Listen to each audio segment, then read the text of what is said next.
Eu quero convidá-los para a leitura do texto que vai servir para a nossa reflexão. O texto é Hebreus. Hebreus capítulo 11. Nós vamos dar continuidade à nossa série de reflexões intitulada Pela Fé. Hebreus capítulo 11, nós vamos proceder juntos à leitura do verso 23. Epístola endereçada aos Hebreus, capítulo 11, leremos juntos o verso 23. Vamos lá? Pela fé, Moisés, apenas nascido, foi ocultado por seus pais durante 3 meses, porque viram que a criança era formosa. Também não ficaram amedrontados pelo decreto do rei. O capítulo 11 da epístola endereçada aos Hebreus registra histórias de coragem, de superação, de sacrifício, de abnegação que aconteceram por causa da fé. Pela fé essas coisas aconteceram. É importante compreendermos também que o autor da epístola aos Hebreus concebia a fé como sendo a certeza das coisas que se esperam e convicção de coisas invisíveis. Convicção, persuasão de coisas que não se veem. Essa é a declaração inicial do capítulo 11. Depois de escrever sobre a fé de Abel, depois de escrever sobre a fé de Enoque, de Noé, dos patriarcas Abraão, Isaque e Jacó, depois de tratar sobre a fé de José, o autor da epístola dedica significativa atenção e espaço dentro do seu texto para fazer comentários acerca da fé de Moisés, esse importantíssimo personagem da história do povo de Deus. Chamo a sua atenção para o fato de que o relato sobre a fé de Moisés não começa com Moisés. O relato sobre a fé de Moisés não começa com Moisés, começa com seus pais. Pelo livro do Êxodo, somos informados de que seus pais se chamavam Amrão e Joquebede. Na história de Moisés é possível perceber e identificar a articulação, a correlação, a conexão existentes entre a fé de um pai e de uma mãe e a fé de um filho ou de uma filha. Antes de avançar nessa história, é preciso retroceder um pouco. José, filho de Jacó, foi parar no Egito, onde, por providência divina, alcançou o posto, a função de governador. Nessa condição, José teve iniciativas e coordenou ações que ajudaram o Egito a atravessar um período de grande escassez e de fome. A família de Jacó chegou no Egito buscando comida e lá acabou recebendo o favor de Faraó por conta da simpatia e interesse que este tinha em José. O povo de Israel persistiu, o povo de Israel prosseguiu no Egito e ali experimentou grande crescimento populacional. De acordo com informações oferecidas no livro do Êxodo, o tempo passou e se levantou no Egito um novo rei que não conhecera a José. É o que lemos em Êxodo capítulo 1, verso 8.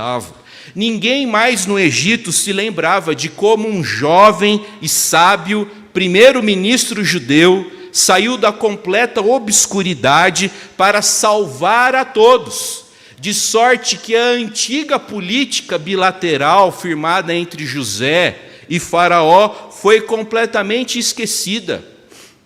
A tolerância, a simpatia dos egípcios em relação aos hebreus se transformaram em outra coisa muito pior.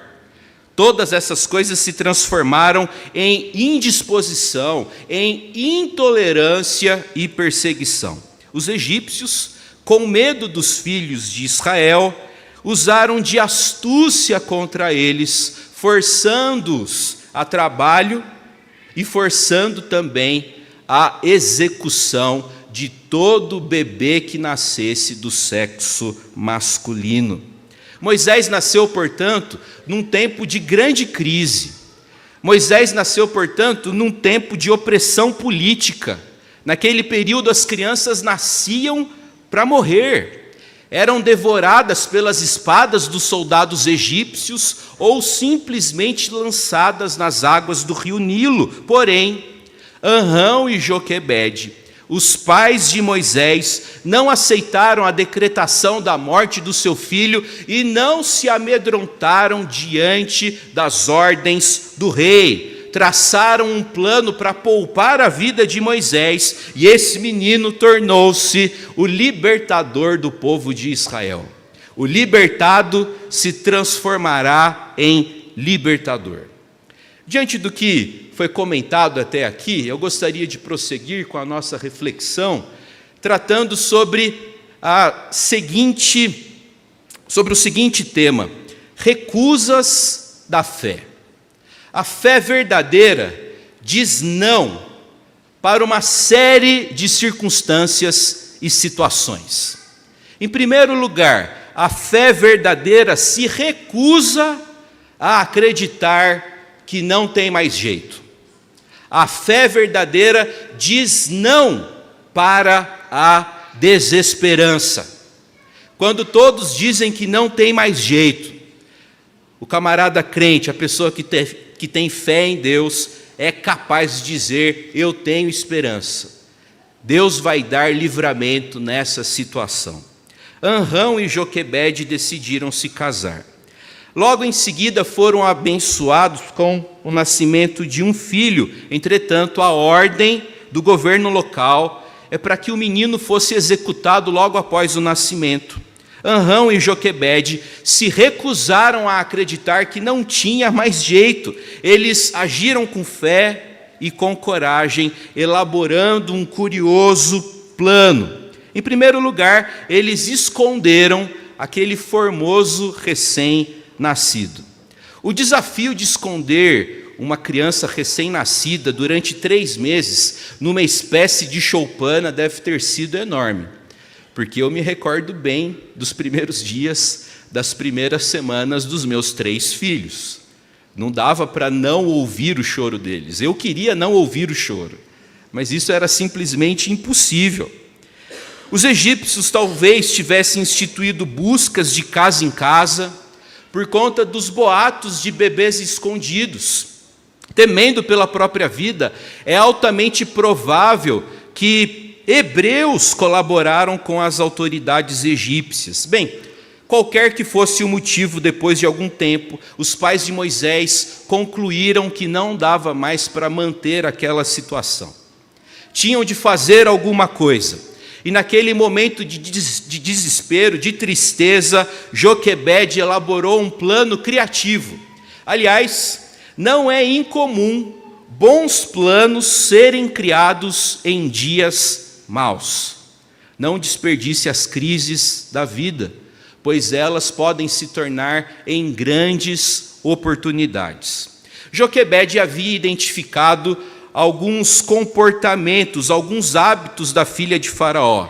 Ela sabia que em determinado local e hora a princesa ia banhar-se no rio. E ela pensou o seguinte: se eu colocar o meu menino num cestinho e aproximar a criança da mulher, é possível que o choro do bebezinho a compadeça. Joquebede fez isso. Não podendo mais esconder Moisés, ela, de acordo com Êxodo 2:3, tomou um cesto de junco, calafetou-o com betume e piche, e pondo nele o menino, largou-o no carriçal à beira do rio. O betume que revestiu o cestinho de Moisés tinha uma dupla função: impermeabilização e proteção contra o sol. E a Bíblia descreve Joquebede colocando o seu bebezinho no cestinho e lançando aquele cestinho nas águas volumosas do rio Nilo. Lá se vai Moisés no cestinho. E se o cestinho virar? E se um crocodilo se aproximar? A despeito dessas angústias, Joquebede precisou colocar seu filho no cestinho e lançá-lo nas águas. Joquebede também orientou a sua filha a acompanhar tudo de longe. O plano deu certo. A filha de Faraó desceu para se banhar no rio, de modo que o menino na cestinha se converteu em achado da princesa. A princesa teve compaixão do menino ao identificá-lo como hebreu. E ao perceber aquela conexão entre a mulher e o recém-nascido, ao perceber o compadecimento, a irmã mais velha de Moisés, Miriam, muito espertinha, tratou de se apresentar e de fazer uma sugestão para a princesa. O problema da princesa mal começou e a menina já traz a solução. Êxodo 2,7: queres que eu vá chamar uma das hebreias que sirva de ama e crie a criança? Houve anuência por parte da princesa, de modo que a mãe cuidou do próprio filho e recebeu salário para isso. Reparem que naquela circunstância e nessa história, Deus transformou o mal em bem. A fé, meus irmãos, se recusa a acreditar que não tem mais jeito. A fé diz não para a desesperança e para o pessimismo. Não seja um crente pessimista, seja um crente cheio de esperança no Senhor. A segunda lição que a gente aprende com o texto é a seguinte: a fé se recusa a se render ao medo. A fé verdadeira diz não para o medo. Também não ficaram, continuação do verso 23, também não ficaram amedrontados pelo decreto do rei. Anrão e Joquebede se recusaram a se render ao medo. Há coisas mais importantes do que o nosso medo. Sabia disso? Tem coisas na vida muito mais importantes e expressivas e relevantes do que o seu medo. Coragem não é a ausência de medo, mas a decisão de que algo é mais importante e urgente do que o medo que a gente sente. O medo é uma emoção muito poderosa, que faz com que as circunstâncias pareçam grandes e o nosso Deus pareça pequeno. E infelizmente não é pequeno o número de covardes e de tímidos. Por conta da timidez e da covardia, o homem não faz tudo o que poderia fazer e não alcança todas as vitórias que poderia alcançar. Fica parado, esperando sempre, planejando sempre, desejando sempre, sem nada realizar. A Bíblia trata a timidez e a covardia com muito rigor. Entre os judeus, o soldado medroso e de coração tímido precisava sair do fronte, precisava voltar para casa, pois, além de inapto para a batalha, ele poderia contagiar outros com a sua covardia. Meus irmãos, a ordem ser forte e corajoso é muito insistente nas Escrituras. Nós precisamos de coragem. O povo de Deus deve ser corajoso. O povo de Deus deve prosseguir. O povo de Deus deve marchar, a despeito das dificuldades da vida. Nós precisamos de coragem para entrar com naturalidade no Santo dos Santos, certos de que Deus nos atende em Cristo. Precisamos de coragem para sair da rotina e fazer proezas. Nós lemos lá no Salmo 60, verso 12, em Deus faremos proezas. A questão não é, eu farei grandes coisas. A questão é, em Deus, grandes coisas podem acontecer. Nós precisamos de coragem para seguir os caminhos do Senhor.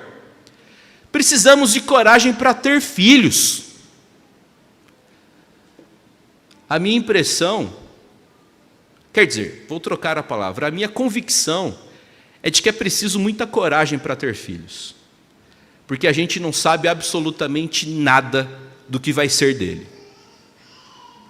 Filho pode dar alegria e pode trazer muita tristeza. Portanto, ter filhos é um ato de coragem. Nós precisamos de coragem para confiar em Deus, mesmo andando pelo vale da sombra da morte, mesmo que a figueira não floresça. O medo já destruiu muitas vidas, mas eu quero dizer para você hoje o seguinte: o medo não vai e não pode destruir a sua vida se você se rendeu ao Senhor. Se você é filho, filha de Deus, se quando o Pai olha para você e vê em você o Filho dele, ou seja, se você confessa Jesus como Senhor, o medo não vai paralisar e destruir a sua vida. O povo de Deus diz, portanto, não para o medo. A terceira e última lição que aprendemos com o texto é que a fé se recusa a não ser compartilhada. Ou seja, a fé diz não para o silêncio e para a hipocrisia. É da natureza da fé ser compartilhada. De modo especial, a Bíblia estimula e exige que pais crentes comuniquem a sua fé a seus filhos. Moisés foi abençoado com pais tementes a Deus. Sem dúvida, agiram com muita fé quando esconderam seu bebê das autoridades. Moisés obteve sua fé através de seus pais. A fé de Moisés veio dos ensinamentos de seus pais, e é assim que a coisa acontece. É assim que a fé é transmitida de pai para filho, numa espécie de cordão, de fio, de piedade e de religião. Meus irmãos, as crianças, os filhos dos crentes, os filhos dos cristãos, ou são endurecidos pela hipocrisia de seus pais, ou são inspirados pela consistência entre as palavras deles e suas ações. O pai crente, a mãe crente, pode promover em seus filhos essas duas coisas. Ou elas são endurecidas pela hipocrisia dos pais, ou são despertadas para a fé em virtude da coerência de seus pais. Se nós não perdoamos, se temos má vontade para com a igreja, se falamos de forma rude das pessoas, como se nos regozijássemos com os fracassos delas, então nós estamos comunicando a nossos filhos uma religião que não é o cristianismo. Porém, quando somos rápidos em perdoar e em nos arrepender, quando confiamos no Senhor para a nossa provisão, quando somos generosos, estamos mostrando a nossos filhos que a nossa fé é fé em um Deus que é misericordioso, bom e poderoso para salvar. Eu gostaria de convidar você a imaginar mais uma vez aquela mãezinha depositando seu filho recém-nascido num cestinho e lançando aquele cestinho nas águas de um rio enorme e caudaloso. Só de imaginar a cena dá um arrepio, não é verdade? Imaginar um recém-nascido num cestinho no meio de um grande rio. Gregório de Nissa, um destacado pastor do século IV, um grande líder cristão do século IV, interpretou essa passagem de modo alegórico, já adianto. Entretanto, na minha modesta opinião, a alegoria tem a sua vez. E eu queria dividir as impressões de Gregório de Nissa acerca dessa passagem. Ele observou que as circunstâncias da vida muitas vezes obrigam os pais a lançarem seus filhos nas águas dos rios. Porque nós não temos controle pleno sobre a vida de nossos filhos. Entretanto, nós podemos protegê-los depositando-os em boas cestas que não afundarão. Gregório de Nissa observou que a mãe de Moisés foi muito cuidadosa em relação ao seu cestinho. Ela calafetou, ela preparou com piche, com betume, ela fez a sua parte a fim de garantir para o menino uma viagem segura no meio de uma situação absolutamente insegura. Gregório de Nissa compreendia que pais se dedicam de maneiras variadas no que diz respeito à confecção dos cestinhos. Tem pais que são relaxados. Soltam os filhos no mundo e não os preparam para os desafios da vida. Outros são dedicados. Para o antigo pastor, a cesta que não afunda é aquela tecida com educação e diversas disciplinas que manterão flutuando aquele que leva. A reflexão a ser feita a partir dessa interpretação alegórica de Gregório de Nissa é a seguinte: como é que eu tenho lidado com a cestinha em que eu vou depositar os meus filhos? Eu estou fazendo a minha parte? Orando por eles, instruindo eles, disciplinando eles, corrigindo eles. Que a gente vai precisar soltá-los, a gente vai. Entretanto, nós temos condições de escolhermos como vai ser a cestinha em que nós vamos depositar os nossos filhos. Recapitulando para concluir, a fé se recusa a se comprometer com a desesperança. A fé diz não para a desesperança e para o pessimismo. A fé também se recusa a se render ao medo. A fé diz não para o medo e sim para Deus. Em terceiro lugar, a fé se recusa a ser hipócrita, fingida e a não ser compartilhada. A fé se recusa a não ser compartilhada. Como é que está o cestinho? Essa é uma boa reflexão, não? Que o Senhor nos abençoe e nos sustente, em nome de Jesus.